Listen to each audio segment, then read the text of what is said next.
a leer hoy en el Evangelio de Juan, capítulo 11, en donde estamos hace algún tiempo.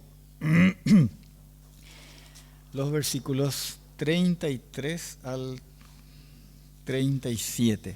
Vamos poquito a poco en este capítulo, que su tema central es la resurrección de Lázaro. Pero vamos despacito y encontrando y cavando y ahondando en los tesoros que tiene la palabra de Dios. En cada parte de la palabra de Dios está llena de ricos tesoros y enseñanzas. Y hoy leemos esta porción, Juan capítulo 11, versículos 33 al 37. Y dice así: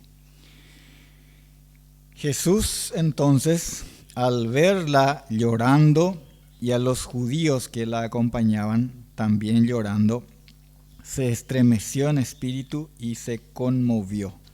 Y dijo: ¿Dónde le pusisteis? Le dijeron: Señor, ven y ve. Jesús lloró. Dijeron entonces los judíos: mirad cómo le amaba. Y algunos de ellos dijeron: ¿no podía este que abrió los ojos al ciego haber hecho también que Lázaro no muriera?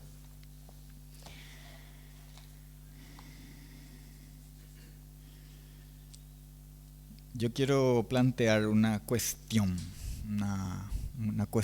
o un cuestionamiento o una pregunta a partir de esta porción leída. En realidad son dos preguntas sobre las que quiero basar el compartir del mensaje hoy en cuanto a esta porción que leímos, siempre considerando el contexto, ¿verdad? El contexto es la enfermedad, la muerte y la resurrección de Lázaro, el que era amigo de Jesús, junto a sus dos hermanas Marta y María. Y la primera de estas cuestiones es, ¿realmente le importa a Dios nuestro dolor? Según la idea que tenemos de Dios, nuestra posición en cuanto a la fe, la respuesta a lo mejor sale así muy sencillamente, es casi obvia la respuesta. El creyente o el que se declara creyente dirá que sí, que a Dios, por lo menos en términos generales, el que se declara creyente va a decir que sí, que claro que a Dios le importan nuestros dolores. Y digo así, el que se declara creyente, porque en esos momentos, esos acontecimientos, cuando sobrevienen esos acontecimientos, esas vivencias de dolor, de angustia profunda, pueden también aparecer cuestionamientos. Y pueden hacer tambalear nuestras convicciones, pueden hacer aparecer aquellas convicciones como un poco débiles, que no estaban tan firmes. Y decimos teóricamente por lo menos que así, que sí, que sabemos que a Dios le importan nuestras angustias y nuestras aflicciones, pero cuando llegan las tormentas de la vida, es cuando verdaderamente nos ponemos a prueba. La otra pregunta, la otra cuestión derivada de la primera y de este pasaje es ¿qué hace Dios o qué creemos que debe hacer Dios si realmente le importan a Dios nuestras aflicciones? En esta porción, breve porción que leímos, en el versículo 33 dice que Jesús, al ver llorando a María, se estremeció en espíritu y se conmovió. Y en el versículo 35 dice que Jesús lloró. El versículo 38 no leímos en el pasaje, pero yo quiero también traer a colación con respecto a esto. Ahí también dice que profundamente conmovido otra vez, dice, vino al sepulcro. Así que 3 veces en una pequeña porción habla de que Jesús realmente estaba conmovido, se estremeció en espíritu y que lloró inclusive. ¿Por qué se conmovió Jesús tan profundamente? ¿Por qué lloró? ¿Por qué lloró Jesús? Él sabía lo que estaba a punto de hacer, ¿verdad? Claro que él sabía lo que estaba a punto de hacer, incluso ya le había anunciado a sus discípulos antes de venir. Les dijo: nuestro amigo Lázaro duerme y voy para despertarle. ¿Sí? Así que él sabía muy bien lo que iba a hacer. ¿Por qué lloró entonces? Nosotros sí hacemos esa pregunta con relación a cualquier ser humano, el deudo de una persona que falleció. En nuestro propio caso, cuando tuvimos una experiencia como esa, sabemos la respuesta, ¿verdad? Sabemos la respuesta. La muerte produce un dolor incomparable con otros dolores, con otros dolores humanos. Y cuanto más si esa persona es una persona allegada a nosotros, una persona con quien nosotros estamos unidos por el afecto, por nuestra relación con esa persona. Entonces sabemos que la pérdida se sufre, es como un desgarro. Nos lamentamos por la falta, por la ausencia. Más que por esa persona, lloramos por nosotros mismos, ¿sí? Por el dolor que nos produce la partida, la separación. Pero ¿por qué lloró Jesús? Sí, él sabía lo que estaba a punto de hacer, y él más que nadie sabe lo que pasa con un creyente después de partir. Pero y además él sabía, a diferencia de Marta y de María, que enseguida eso que le estaba produciendo el dolor iba a pasar, porque él estaba a punto de hacer que Lázaro se levantara de su tumba. ¿Qué es lo que hizo que Jesús se conmoviera así y que llorara inclusive? La respuesta está ahí en el texto, ¿verdad? Como muchas veces solemos decir, solemos comentar. Acá el hermano Juan siempre se acuerda de, no sé cuándo habrá sido la primera vez que escuchó que yo dije esto, pero la respuesta está en el texto. No siempre es así, pero a menudo podemos buscar ahí, ¿sí? Nosotros vamos a buscar ahí, vamos a mostrar ahí, y vamos a enriquecer también esa respuesta con otros textos de la Escritura. Ahí dice, en esta ocasión es María la que está participando. Ya anteriormente se había encontrado con Marta, ¿verdad? Ahora se encuentra con María, y María había llegado junto a él. Esto estuvimos viendo el domingo pasado. Se postró a sus pies y le presentó ahí su queja, su dolor, ¿verdad? Señor, maestro, si hubieras estado aquí, mi hermano, no hubiera muerto mi hermano. Pero habíamos puesto el énfasis en eso de que ella se postró a sus pies, que es lo que nosotros necesitamos hacer siempre. Necesitamos entrenar. Yo repito ya esto porque esto ya vimos el domingo pasado, pero necesitamos entrenarnos en eso, ¿verdad? Necesitamos tener esa práctica de venir a Jesús como María conocía eso.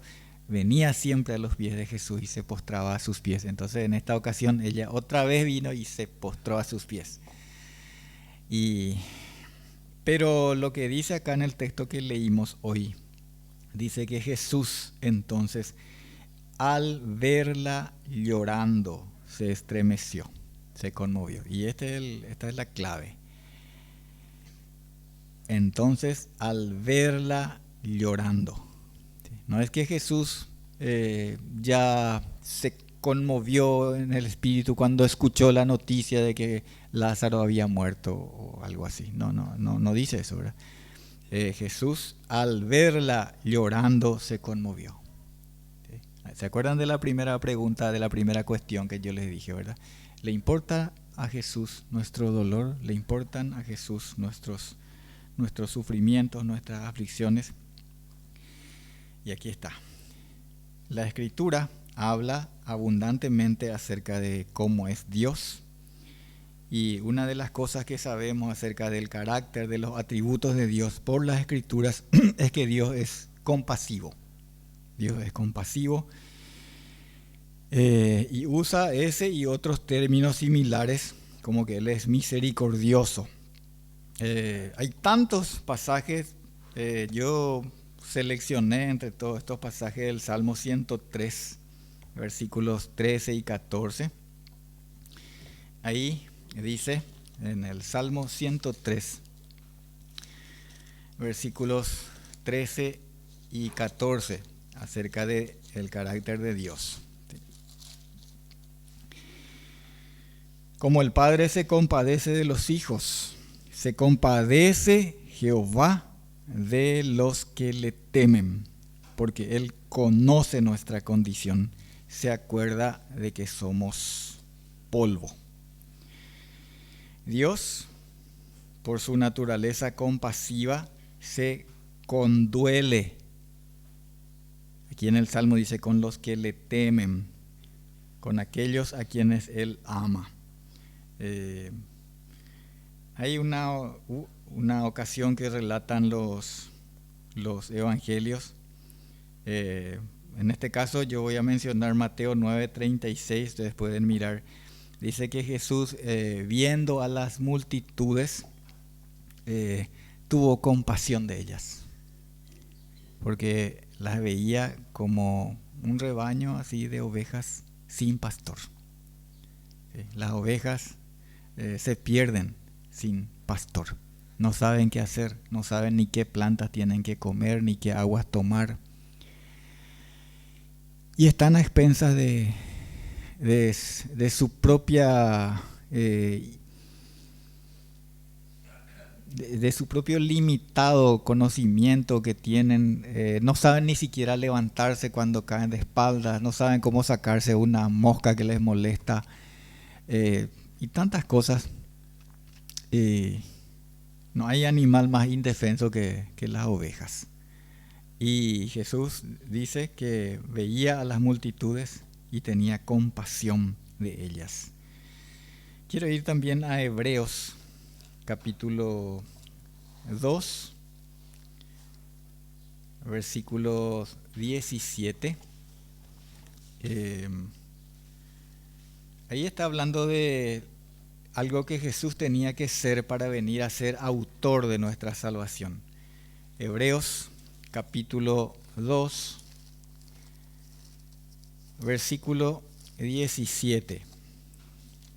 Dice, por lo cual debía ser en todo semejante a sus hermanos, para venir a ser misericordioso y fiel sumo sacerdote en lo que a Dios se refiere, para expiar los pecados del pueblo. Y bueno, debía ser en todo semejante a sus hermanos. Y en el versículo 18, el siguiente dice, pues en cuanto él mismo padeció siendo tentado, es poderoso para socorrer a los que son tentados.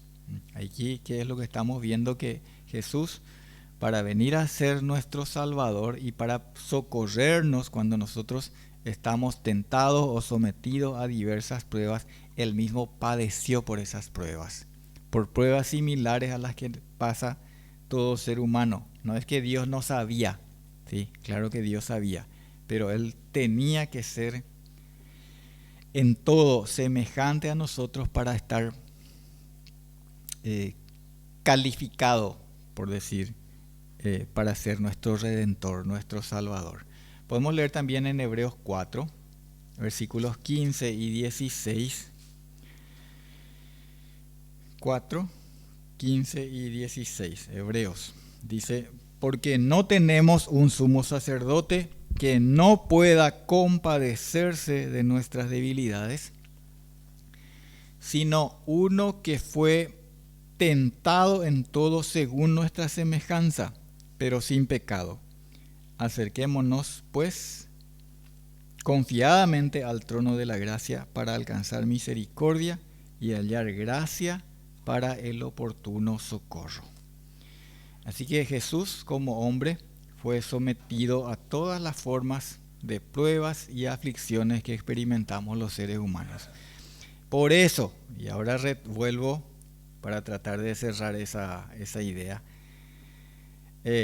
al ver a María llorando su aflicción, Jesús conoció así de primera mano y conoció a través de personas con las que él tenía una unión afectiva muy estrecha, compasivo como él es, conoció el dolor que la muerte produce en el corazón de los seres humanos. Creo que ustedes entienden, pero quiero poner un ejemplo de lo que es el dolor de otro ser humano cuando nosotros podemos captar y sentir ese dolor ajeno. Y quiero hacer eso a través de la figura de los hijos y los padres, entonces, también. Nosotros como padres, los que somos papás, las mamás, conocemos por lo general, estoy tomando este ejemplo nomás, no estoy diciendo que los otros no pueden también condolerse, ¿sí? Pero tomando el caso de los padres, ¿acaso un padre, una madre no sufre con su hijo en su enfermedad, por ejemplo, o en el dolor de los hijos, de las hijas? El padre, la madre se duelen también, ¿verdad? Se duelen así tanto que a veces parece que está sufriendo más que el que está sufriendo en carne propia, ¿sí? Y a veces como que quiere, yo recuerdo que me pasaba eso, ¿verdad? Cuando estaban enfermos, por ejemplo, como que quería tomar esa enfermedad de ellos y pegarme a mí, y con tal de que dejen ellos de pasar por esa aflicción. Bueno, es un poco la idea del condolerse. La etimología de esa palabra significa eso, ¿sí? Condolerse, dolerse con esa persona, ¿sí? Usamos también la palabra, por eso usamos también la palabra pésame, me pesa a mí también lo que te está pasando. ¿Sí? Eso es. Y Jesús experimentó en esta ocasión eso al ver a María llorando su dolor por la separación, ese dolor que nos acarrea la muerte de un ser amado y que tantas veces nos toca pasar a los seres humanos. Y que el Señor lleva en cuenta. ¿Sí? El Salmo 56, versículo 8, quiero llevarles ahí también, por favor, porque este es un salmo que a mí, este versículo especialmente, es un versículo que menciono muchas veces y también me habla de cómo el Señor lleva en cuenta nuestros dolores, nuestras lágrimas. Salmo 56, versículo 8. Este es un salmo que escribió David. Y dice: mis huidas tú has contado, pon mis lágrimas en tu redoma, ¿no están ellas en tu libro? Y voy a explicar un poquito por si no estemos muy familiarizados con esto. David, ustedes saben que era perseguido y era perseguido sin causa, figura de Jesucristo, porque él no quería hacerle ningún mal al rey Saúl, pero Saúl estaba determinado a perseguirle y a matarle, ¿sí? Y él estaba huyendo, huía, era un fugitivo, era, ¿sí? Pero dice que el Señor llevaba en cuenta esto y le dice él, inspirado por el Espíritu Santo para nuestra enseñanza: pon mis lágrimas en tu redoma, no están ellas en tu libro. O sea, en tu libro se entiende, ¿verdad? Dios lleva el registro de nuestros sufrimientos, de nuestras aflicciones, todo. Como decimos nosotros, decimos, va anotado, ¿verdad? Está todo, Dios tiene anotado, tiene en cuenta todo. Y la redoma es un pequeño frasquito así, no sé si de cerámica o... se solía usar para poner algunas cosas como aromas, bueno, pero se usaba también para que el deudo de una persona fallecida, que era una persona amada, entonces se tenía la costumbre de que tomaban una redoma, un frasquito así, y juntaban en esa redoma sus lágrimas, ¿sí? Juntaban sus lágrimas y después tapaban y dejaban ahí junto a la tumba, porque era como decirle: aquí está, esta es la muestra de cuánto me duele, ¿sí? Entonces lo que le está diciendo David es: Señor, lleva siempre en cuenta este dolor mío. Y Dios lleva en cuenta, ¿sí? Dios lleva en cuenta nuestros dolores, pone nuestras lágrimas en su redoma. Dios determinó en su carácter compasivo que para librarnos de las consecuencias eternas de nuestros pecados, Él mismo, en la persona de su Hijo Jesucristo, cargara sobre sí nuestros dolores y que por sus llagas fuéramos nosotros curados, dice en Isaías capítulo 53. Le importan nuestros dolores, nuestras lágrimas, y el Espíritu Santo nos manda por eso llevar ante Él nuestras cargas. El Salmo 55, versículo 22, dice: echa tu carga sobre Jehová y Él te sustentará. Filipenses también, muy, muy conocido, en el capítulo 4, versículo 6, Filipenses 4:6 dice: por nada estéis afanosos, sino sean conocidas vuestras peticiones delante de Dios en toda oración y ruego con acción de gracias. Le importan nuestras aflicciones tanto que nos busca, nos llama. Dios quiere dirigirnos, dice en el Salmo 23, por caminos de justicia, caminos de rectitud, y llevarnos junto a aguas de reposo, en lugares de delicados pastos para hacernos descansar. Todo eso porque a Él le importa y Él quiere evitarnos tantas veces. Y Él hizo, así como mencionamos recién citando la Escritura, su mayor expresión de amor fue justamente para que no tuviéramos nosotros que pasar por esa aflicción que significa la eterna separación, estar destituido para siempre de su presencia gloriosa. En Proverbios capítulo 19, versículo 3, Proverbios 19, 3, dice que la insensatez del hombre tuerce su camino y luego contra Jehová se irrita su corazón. ¿Qué es esto? Y bueno, estábamos hablando de las ovejas, ¿verdad? Hay ovejas que muchas veces las ovejas se apartan, ¿verdad? Se apartan. ¿Y qué pasa? Se exponen y a veces caen en las fauces o en las garras de las fieras. Y eso es lo que pasa con nosotros cuando nos apartamos de bajo el cuidado protector de nuestro buen pastor.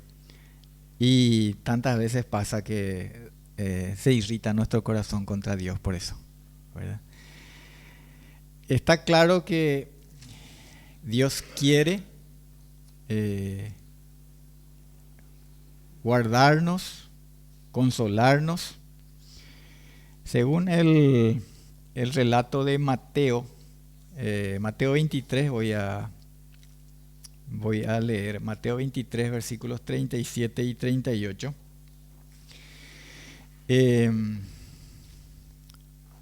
Jesús se lamenta sobre Jerusalén y dice, Mateo 23, 37 y 38, Jerusalén, Jerusalén, que matas a los profetas y apedreas a los que te son enviados. ¿Cuántas veces quise juntar a tus hijos, como la gallina junta a sus polluelos debajo de sus alas, y no quisiste? He aquí vuestra casa os es dejada desierta. ¿Por qué estoy leyendo esto, hermanos? Porque el interés del Señor en nosotros es tal que no solamente se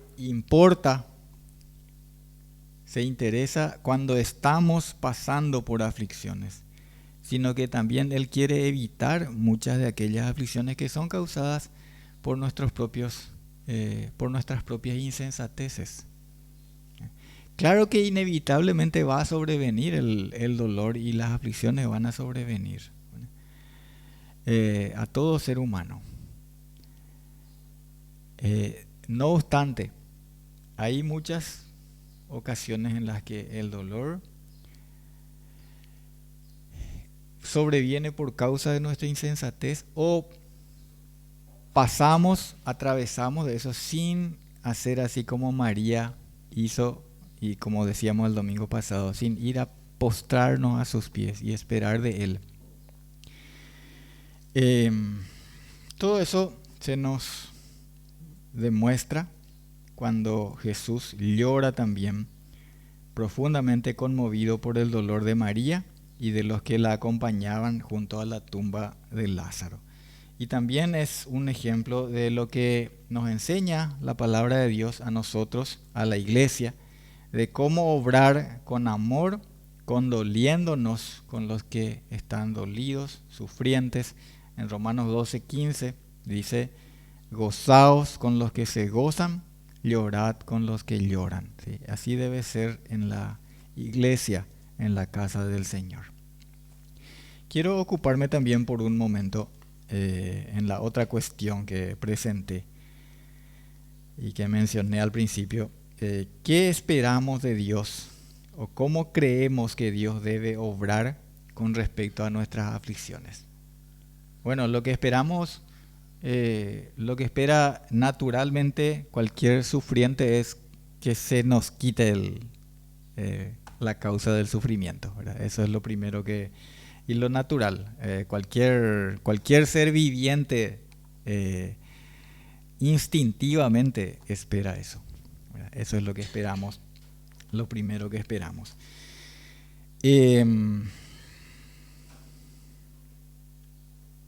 Ahora, ¿qué es lo que creemos nosotros que Dios tiene que hacer? Que tiene que obrar con respecto a nuestras aflicciones. Según los versículos 36 y 37 que leímos en el pasaje principal de hoy, algunos de los judíos dijeron, mirad cómo le amaba. Pero otros dijeron, ¿no podía este que abrió los ojos al ciego haber hecho también que Lázaro no muriera? ¿Cuál hubiera sido nuestra respuesta a esta pregunta que hacen ellos así a modo de reclamo, a modo de queja? Incluso me parece que a diferencia de la pregunta o del reclamo de Marta y de María que le dijeron, Señor, Maestro, Señor, si hubieras estado aquí mi hermano no habría muerto. Ellos reclaman de una manera irreverente. Estos otros, dice que dijeron, no podía ¿verdad? Cuando dicen ahí ya parece que ya no hay más, ¿sí? Como cuando nosotros decimos esta, ¿verdad? No nos suena así muy amigable que digamos, ni muy respetuoso siquiera, ¿sí? Y ellos se expresan así, según esta traducción, no podía que abrió los ojos al ciego, haber hecho también que Lázaro no muriera. ¿Qué le hubiéramos respondido nosotros? Bueno, por un lado es obvio en cuanto a si podía o si tenía el poder. Claro que sí tenía el poder. Claro que sí tenía el poder. Así como le sanó a tanta gente, él podía también sanar a Lázaro y evitar entonces que muriera. Podía, sí. Eso es indudable. Ahora, ¿podemos nosotros reclamar a Dios? ¿Podemos exigir que nos quite la carga? Podemos exigir que si hizo con eso, con aquel otro, haga también con este otro, haga también con nosotros. En alguna medida de incredulidad, el hombre dice, cuando algunos dicen, gracias a Dios me libré, gracias a Dios yo me salvé en el accidente. Y entonces el incrédulo dice, ¿y por qué Dios no le salvó también a los otros? Sí.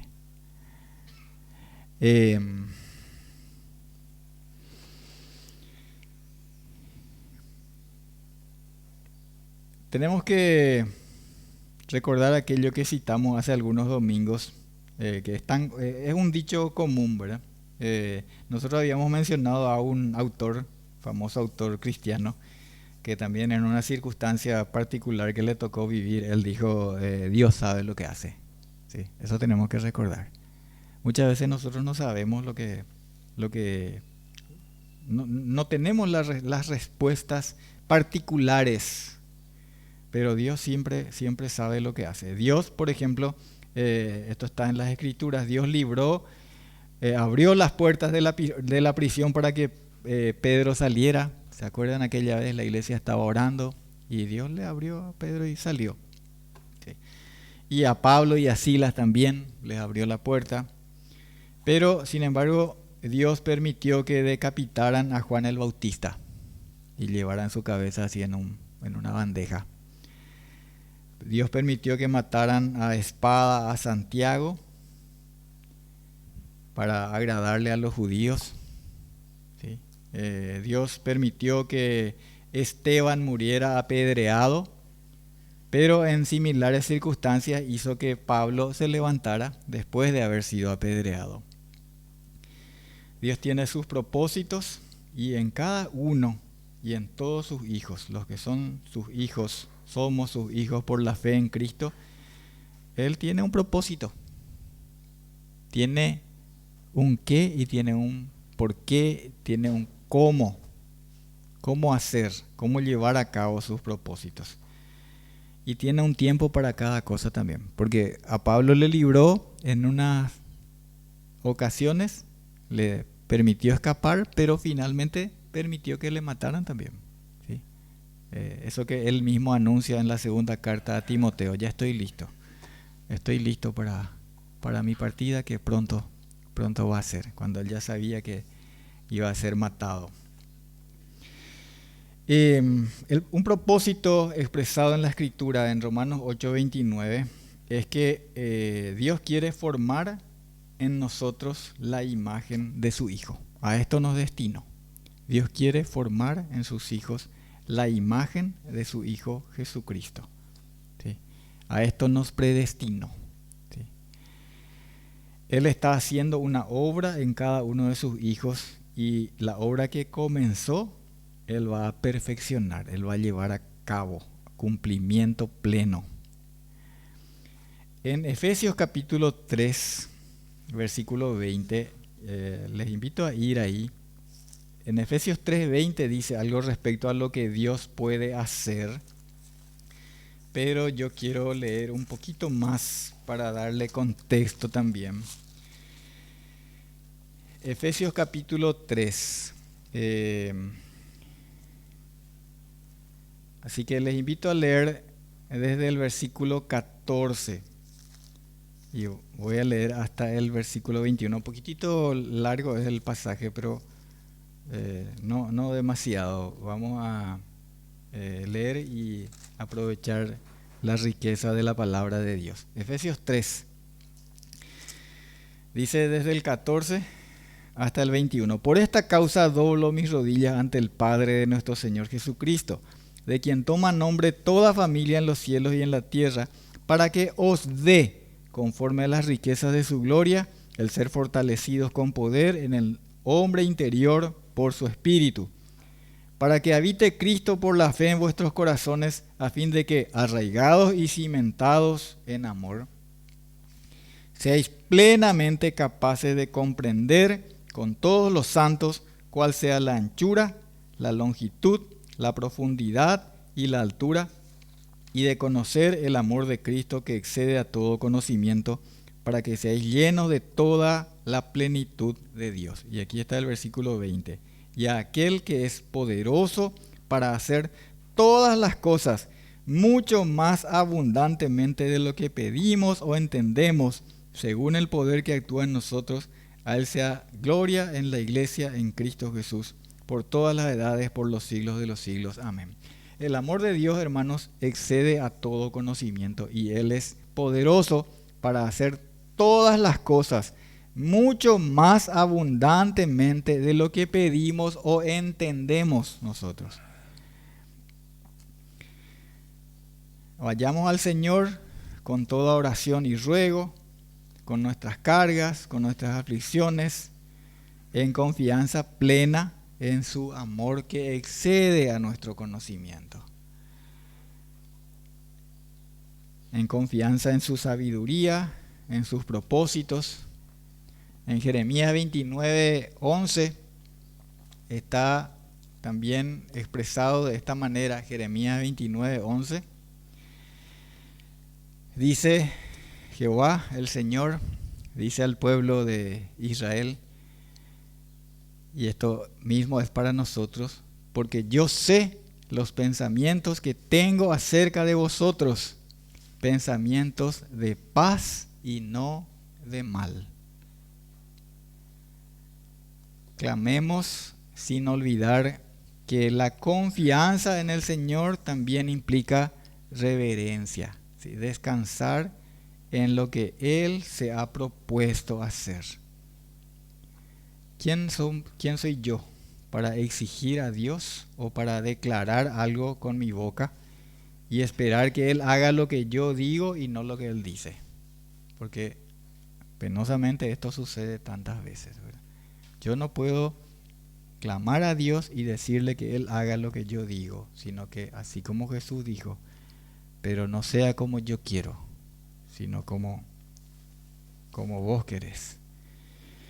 Dios lleva en cuenta nuestras lágrimas, nuestros dolores, y tenemos la libertad para acercarnos a Él confiadamente por medio de Jesucristo. Acerquémonos, y si es necesario, en arrepentimiento, en confesión de pecado. Puede ser que también, dependiendo de cada uno, el que tenga oídos para oír,